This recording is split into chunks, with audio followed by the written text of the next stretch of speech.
Hello YouTube and welcome back to another Dare to Game video. Today we're playing Elden Ring and we're doing another level 200 build guide, and today it's going to be Vulcan, the god of fire. So just in case you don't know, Vulcan is the Roman god of fire. There, little fun fact for the day. So this one is going to be on my level 200 character on my New Game Plus 2 account. So keep in mind that any damage that you see in here will be higher if you're playing it on New Game Plus 1 or New Game or the regular, first playthrough. Just keep that in mind when you look at the damages reflected in here. So with that in mind, this build is obviously supposed to be the god of fire, so it's I guess you call it a pyromancer or just, a fire mage. Basically, we're going to be trying to do our absolute best to deal ridiculous amounts of damage with fire. So this is going to be primarily a faith-based build because the faith, in my opinion, at least when it comes to fire damage, faith-based ones are quite a bit better than the intelligence-based fire attack. So let's just dive on in, and we're going to start off with my recommended stats for this build. So you can see, like I said, level 200, and our attributes are distributed just like you see them here. We've got Vigor at 45, which is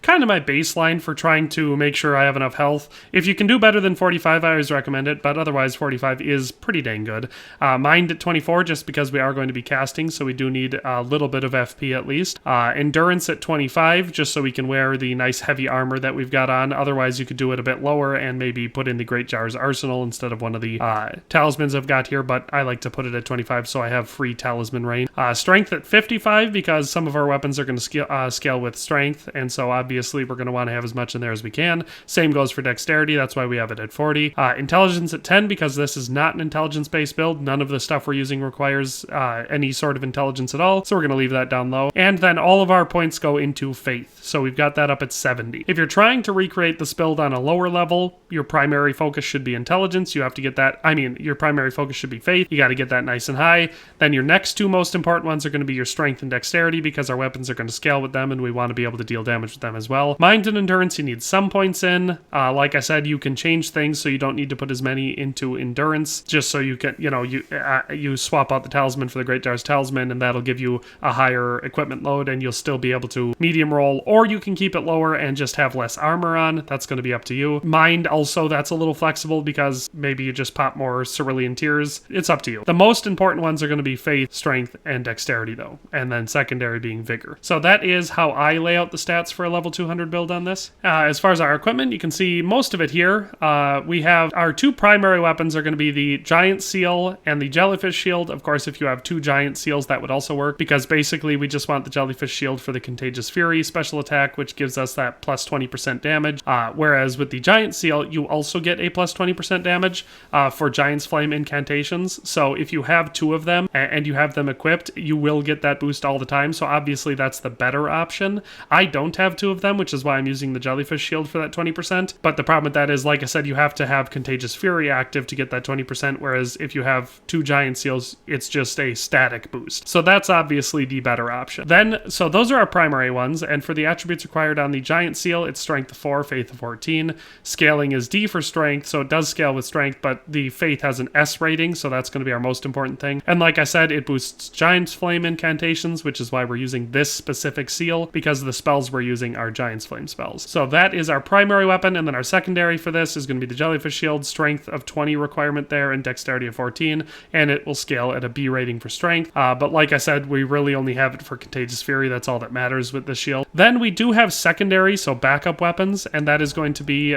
two magma blades. So the reason we have this is because you're not always going to need to cast. There's lots of enemies in the game that you could much easier just take out by hitting them with swords, and so I like to pair a dual set of magma blades here, and they scale with strength, dexterity, and faith, so they play the best into this build out of all of the available ones, and they also play up with the fire damage. So a lot of the other stuff we're doing is going to boost fire damage, and so these ones deal a significant amount of fire damage, so I think they make the best secondary weapons for this build. You cannot equip, unless you've got a lot more points to put into endurance, you cannot equip all four of these weapons at the same time though, or you will go into a heavy load. So either wear lighter armor and then you can equip all of them, or just keep them as backup weapons and switch to them as needed. So that's weapons for this build. Then for our armor, we're going to have primarily a crucible set, but our fire monk hood is going to be the head armor. So this is just for appearances. I'm role playing here, so you could wear whatever you want. I just think this suit looks cool and obviously makes a lot of sense for a magma theme themed kind of pyromancer build.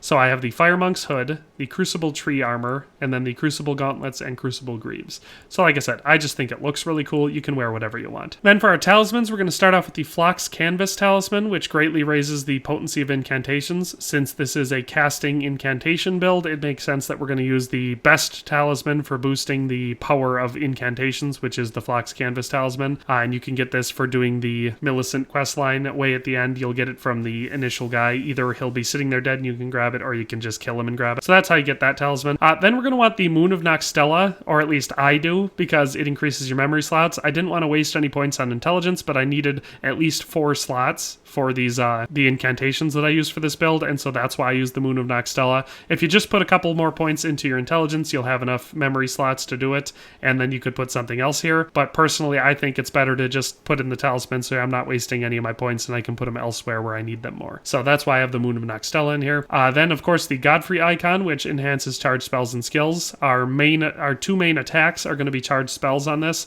Well, incantations, but they work the same. So that's why I like putting the Godfrey icon on here. And then, of course, the Fire Scorpion Charm, which raises fire attack, and all of the attacks we're doing are fire-based, so it makes perfect sense that we're going to be using that. Then for our Summoning Ashes, really, you can use whatever you want. Maybe if you're going for the whole fire theme, you maybe want to use Red-On Soldiers or something like that. That's going to deal some extra fire damage.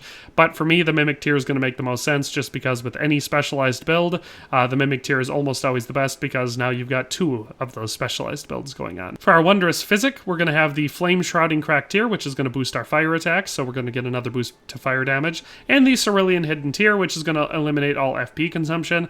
You could put other stuff here, maybe the one that boosts your charged attacks could also work, since our attacks are going to be charged. But I like this one because that way I can get in and just spam the main attack and not have to worry about running out of FP, at least for a while, usually long enough to either kill or seriously damage a boss. So that's why I use the Cerulean Hidden tier. That is all of the equipment for our build. For the spells on this one that you're going to want Golden Vow, which is going to give you a sweet attack and defense boost. Then you're going to want Flame Grant Me Strength, which is going to give you a boost to both strength and flame-based attacks, so that'll be very useful for the attacks that we're going with. Then our primary casting spell is going to be the Giantsflame Take Thee spell. It's just a big old charged ball of fire attack that is extremely powerful if you build it like this. And then the Burn O Flame for our secondary one. That one is excellent against large boss-type enemies where you can hit them with multiple spires, and I, of course, will demonstrate all of this. So let's just go find some bosses to test this build out against. So we're going to start out with our Bloody Finger Nerigis, and for this one we're not going to do a bunch of special stuff because our primary attack should be more than enough without any of the extra boosts. And so one of the best thing about the Giantsflame Take Thee is how large the explosion is with the blast. So even if you miss, like you saw the first one, he dodged that attack and it blew up behind him, but it still did a tremendous amount of damage. So like I said, that's just casting the spell. I didn't initiate anything else for that, and it still is extremely powerful. Alright, and so for our full process on this one, we're going to want to go all the way down the line. So we start off by drinking our Physic, and then we're going to cast Golden Vow, then we're going to cast Flame Grant Me Strength, and then we'll be ready to go. So we'll traverse our mist here. We'll initiate by getting our Contagious Fury going on, and then we'll just cast our Giant's Flame. So you can see we did almost 5,000 damage there, and did another 5,000 there. Well, 4,700. But when you do the whole full process, obviously that just really multiplies the damage that you can do with this build. So there we can deal with that, but now I'll show you the one for big bosses like this. So obviously the more of those spires that you can get to hit him, the more effective it's going to be. Ah! Dang, I didn't get it in before he hit me. Here we go. Now we'll get him. See? Now, obviously, I prefer just using Giantsflame Take Me, but that's mostly just because it's a lot of fun to use.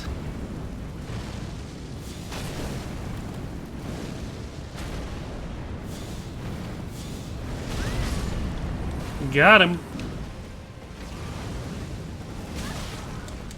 We managed to hit him with a couple pillars of that. Now we'll blast him with our Giantsflame Take Me.